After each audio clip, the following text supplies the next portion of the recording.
When something is imminent, it could happen at any moment. A renowned spiritual leader, David Jeremiah, the man behind countless prophetic insights, has unearthed a chilling revelation that could shake the very foundations of our faith regarding a sign pointing to the imminent return of Christ. What could this new sign be? Does it align with biblical prophecies? David Jeremiah was completely stunned after having a revelation of another rapture sign. He stated, according to the book of Revelation, that the church was often mentioned before its mention of the church suddenly disappeared, and this, Jeremiah noted, that it was not an accident. It is a noteworthy sign to Jeremiah, according to his vision, that believers will not be around for the impending crisis, as he saw that the church was no longer on earth in the face of the tribulation. He sees this as proof that the church would be raptured or taken up to heaven prior to this time of chaos. The word imminent means hanging over one's head, ready to befall, ready to overtake one, close at hand in its incidence. Thus, an imminent event is one that is always hanging over one. It's constantly ready to overtake a person. It's always close at hand in the sense that it could happen at any moment. Jeremiah went on to emphasize the sudden and impending implications of the rapture, which he feels could occur at any time as he examined the book of Revelation. According to his interpretation, believers will be transported to heaven before the earth goes through a time of turmoil, indicating a divine intervention. His message of urgency, which holds that the rapture is inevitable and ever-present, also emphasizes the need for believers to live in perpetual readiness. Moreover, the book of Revelation provides a crucial framework for comprehending these events in 3 basic sections, according to John's letters to the 7 churches in Asia Minor in chapters 1 through 3. These writings include a timeless message for believers. The many spiritual disorders that believers may be in today are symbolized by the distinct accolades and cautions that are given to each church, from Ephesus to the continent of Asia. Jeremiah frequently highlights the broader relevance of these letters, arguing that their lessons are timeless and applicable to all churches throughout history, including the one we are in today. Apostle John tells of the tribulation, a time of great suffering, and the release of divine wrath and vexation on earth. Jeremiah describes it as a pivotal moment in prophetic events that comes after a significant absence, the church's disappearance. But that's not all. Eventually, the church will make a triumphant return alongside Christ, where we will reign with Christ 1,000 years. For that reason, why was it important for them to watch and be sober? The eternal future had already been sealed, as it is the case for Christians today. The answer is tied to the certainty of God's wrath. The day of God's judgment is coming. The theology of urgency, which maintains that the rapture could take place at any time without any particular preconditioning signs, is in line with Jeremiah's teachings.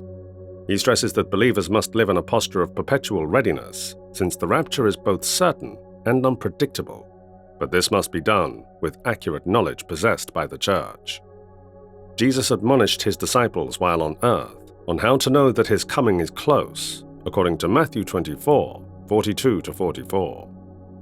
Watch therefore, for ye know not what hour your Lord doth come. But know this, that if the good man of the house had known in what watch the thief would come, he would have watched, and would not have suffered the house to be broken up.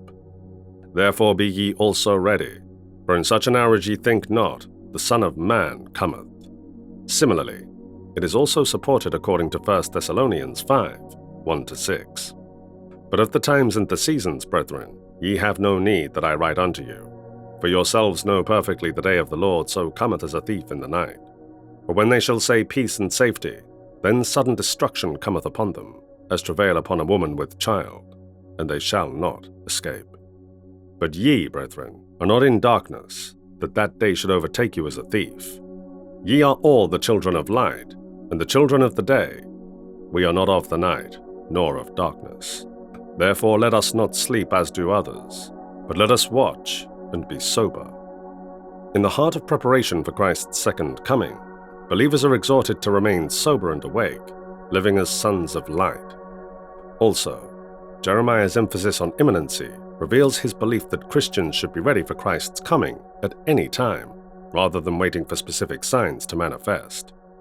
he inspires his followers to live from an eternal perspective and places a high priority on their spiritual preparation by believing in an anticipated, unexpected rapture.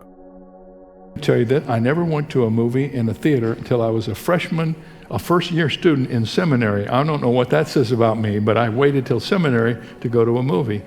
And one of the reasons I never snuck off and went to a movie was because I had convinced myself that if I did, Jesus would come back while I was in the theater and I would be in a lot of trouble, you know? David Jeremiah frequently referenced Robert Murray McCheyne, a Scottish pastor from the 19th century, who despite his brief life, had a significant influence on Christian ministry because of his belief that Christ would return soon. The phrase, "the night cometh," which was engraved on McCheyne's wristwatch as a symbol of his evangelistic passion, shows how fast time runs. The parable that Jesus made in the New Testament, which Jeremiah regularly makes reference to, focuses on this idea of alertness and preparedness. Jesus urges his followers to remain vigilant, since no one can predict when he will return. Matthew 25, 1-13. Then shall the kingdom of heaven be likened unto 10 virgins, which took their lamps, and went forth to meet the bridegroom. And 5 of them were wise, and 5 were foolish. They that were foolish took their lamps, and took no oil with them, but the wise took oil in their vessels with their lamps. While the bridegroom tarried, they all slumbered and slept, and at midnight there was a cry made, Behold, the bridegroom cometh. Go ye out to meet him. Then all those virgins arose, and trimmed their lamps. And the foolish said unto the wise, Give us of your oil, for our lamps are gone out. But the wise answered, saying, Not so, lest there be not enough for us and you. But go ye rather to them that sell, and buy for yourselves. And while they went to buy, the bridegroom came. And they that were ready went in with him to the marriage, and the door was shut. Afterward came also the other virgins, saying, Lord, Lord, open to us. But he answered and said, Verily I say unto you, I know you not. Watch therefore, for ye know neither the day nor the hour wherein the Son of Man cometh.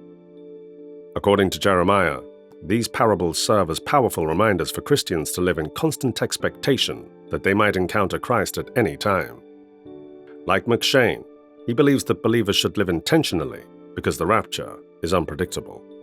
This way their faith will be ready and active, regardless of when the Lord decides to return. God has a plan for us, and here it is.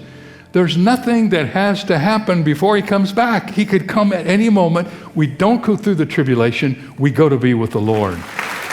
Jeremiah exhorts believers to live in constant anticipation of the rapture. He teaches that the idea that Christ can return at any time should motivate people to live lives that are consistent with their faith. He highlighted 3 fundamental principles: expectation, which leaves believers spiritually vigilant; consecration, which symbolizes dedication to holiness in anticipation of encountering Christ; and consolation, which brings hope in being with Christ. The clergy admitted that believers may experience both excitement and anxiety at the thought of a soon-to-be rapture. Although the idea of being carried to heaven is consoling, its suddenness can inspire a sense of haste and perhaps anxiety. Many times, Jeremiah tells his followers that even though the rapture is uncertain, they need not worry if they are spiritually ready. His teachings reassure believers and inspire them to put their faith and trust in God's plan first. His message challenges believers to consider their spiritual preparedness for the rapture and emphasizes the importance of living with urgency and optimism. He thinks this balance brings believers closer to God and gives everyday life meaning, even though it may arouse both anxiety and anticipation. Jeremiah views the approaching rapture as an opportunity to foster unwavering faith in a Savior who can return at any time. Ultimately, Jeremiah urges believers to live each day as though they could soon see Christ in person, encouraging them to embrace the dual emotion of faith and hope, and to stay vigilant and be ready for the Lord's return. Do you consider this to be the final piece of the prophetic puzzle concerning the rapture? To that question, leave your thoughts in the comments, and don't forget to give this video a thumbs up. Thanks for watching.